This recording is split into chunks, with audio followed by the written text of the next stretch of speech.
বিসমিল্লাহির রহমানির রহিম। আসসালামু আলাইকুম এভরিওয়ান।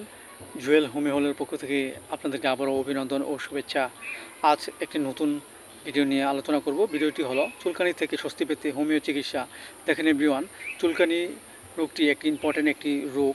আমাদের ব্লাড সার্কুলেশনে যদি রক্তে কোনো ত্রুটি থাকে, এর ফলে আমাদের মাঝে চুলকানি রোগটি হতে পারে।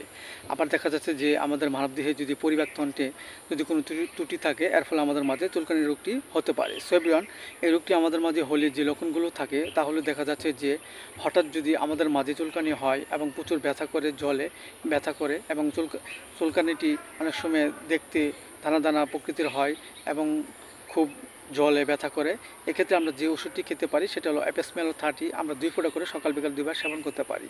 আবার দেখা যাচ্ছে যে আমরা অবিরাম হঠাৎ পানিতে নেমে যদি কাজ করি এবং কাজ করার ফলে যদি শরীরে চাকা চাকা বর্ণ হয় এবং প্রচুর ব্যথা করে জলে, এক্ষেত্রে আমরা যে ওষুধটি খেতে পারি সেটা হলো রাস্টক 30। আমরা 2 ফোঁটা করে সকাল বিকাল 2 বার সেবন করতে পারি।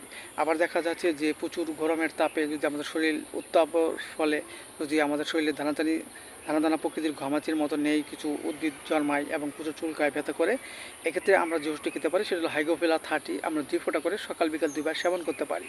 এবং আমাদের শরীরে যে কোনো ধরনের যদি চুলকানির রোগ দেখা দেয় এবং তা দূর করার জন্য উত্তম রূপে যে ওষুধটি ব্যবহৃত হয় সেটা হলো আর্টিকা ইউরেন্স মাদার। আমরা 10 ফোঁটা করে সকাল বিকাল 2 বার সেবন করতে পারি।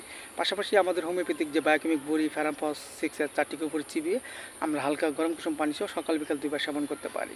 এতে করে অনেক অংশে আমাদের মাঝে যে চুলকানির রোগটি দেখা দিয়েছে তা আস্তে আস্তে দূর হয়ে যাবে।